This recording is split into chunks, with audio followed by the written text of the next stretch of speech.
आज आप लोगों के लिए एक बहुत ही महत्वपूर्ण जानकारी लेकर के आया हूँ। भोग से संबंधित है।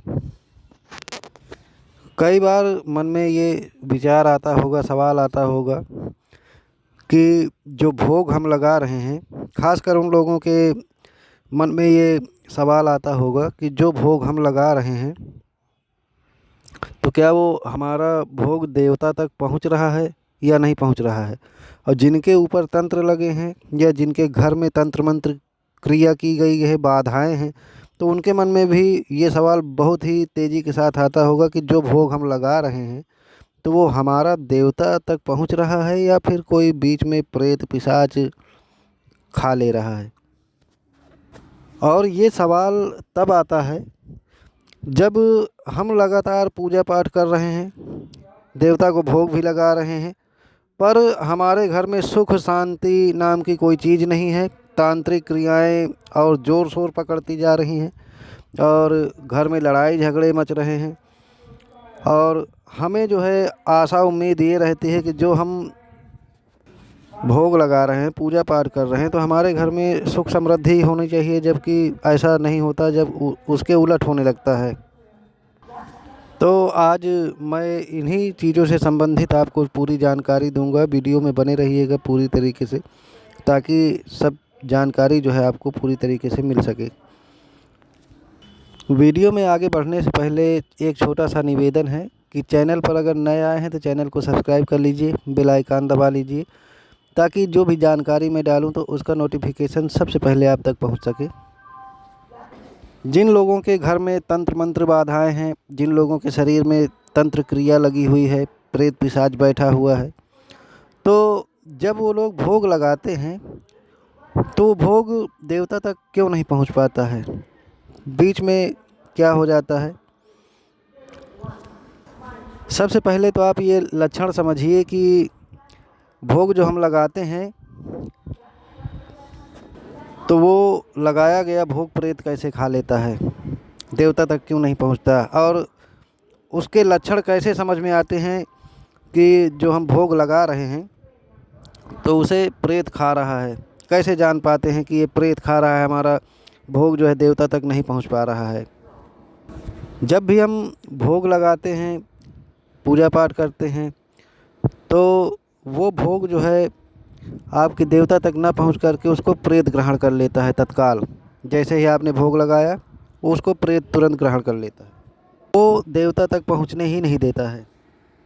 अब हमें ये चीज़ कैसे समझ में आएगी कि जो भोग हम लगा रहे हैं तो वो देवता तक ना पहुंच करके प्रेत ग्रहण कर ले रहा है? वो हमें ऐसे पता चलता है कि जिस दिन हम भोग लगाते हैं और पूजा पाठ करते हैं, उस दिन खास करके हमारे घर में जो है आपस में है या कहीं ना कहीं लड़ाई झगड़ा ज़रूर होता है। मानसिक तनाव और बढ़ जाता है, सर में भारीपन हो जाता है, चिड़चिड़ापन हो जाता है, और घर में एक अशांति सी फैल जाती है, भारीपन पूरा घर लगने लगता है। क्योंकि जो भोग आपने दिया, तो कई बार ये भी होता है कि प्रेत जो होता है, तो आपके घर में जो पूजा घर में मूर्ति रखी होती है, मूर्ति में भी वो प्रवेश कर जाता है, और हमें लगता है कि हम भगवान की पूजा कर रहे हैं, जबकि मूर्ति के भीतर घुस करके वो बैठ जाता है और अपनी पूजा करवा रहा होता है। और जो भी कुछ आप चढ़ाते हैं वो सब एक एक करके वो ग्रहण करता हुआ चला जाता है। और हम इस धोखे में रहते हैं कि हम भगवान की पूजा कर रहे हैं, अर्चना कर रहे हैं, भोग लगा रहे हैं, उसके बावजूद भी हम परेशान ही हैं।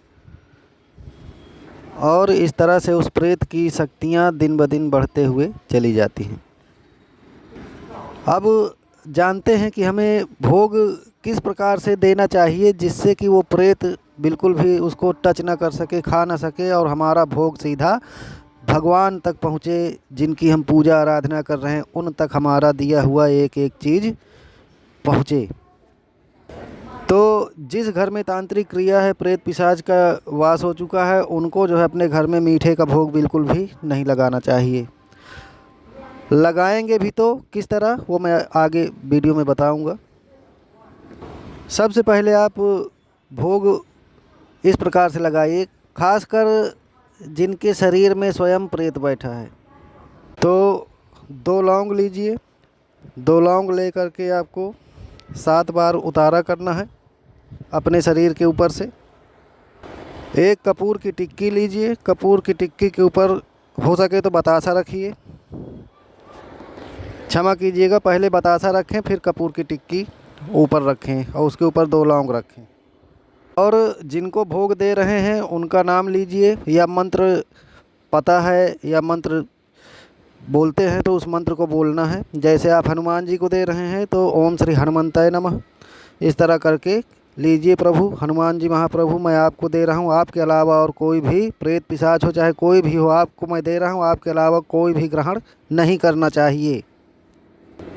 पहला तरीका ये हो गया, इसको प्रेत ग्रहण नहीं कर पाएगा क्योंकि ये सही तरीका है भगवान तक अपना भोग पहुँचाने का, उसको बीच में प्रेत नहीं छुएगा। दूसरा तरीका ये है कि आप कंडे की अगियारी बनाइए, उपला जिसे कहते हैं, हमारे साइड कंडा बोलते हैं, गोबर का जो कंडा होता है उपला, उसकी अगियारी बनाइए। और जिस पर आप अगियारी रखते हैं या ज़मीन पे अगर रखते हैं तो पहले पान का पत्ता बिछा दीजिए, उसके ऊपर अगियारी रख दीजिए। अगियारी के ऊपर आपको वही 2 लौंग या 3 लौंग ले लीजिए और 2 इलायची और 1 पान का बीड़ा, इनको एक हाथ में लेकर अपने ऊपर से 7 बार जो है उतारा करना है। जिस भगवान के नाम से, जो आपके मेन देवता हैं उनके नाम से उतारा कर लीजिए 7 बार मंत्र पढ़ते हुए, अगर मंत्र मालूम है, नहीं मालूम है तो उनका नाम लेते हुए, और उतारा करके उसी अगियारी में आपको ये 2 लौंग और 2 इलायची, लौंग की संख्या आप बढ़ा भी सकते हैं, 5 कर सकते हैं, 7 कर सकते हैं, 11 भी कर सकते हैं, और 2 इलायची ही रहेगी और 1 पान का बीड़ा रहेगा। 7 बार उतार करके उसी अगियारी में भगवान को देना है।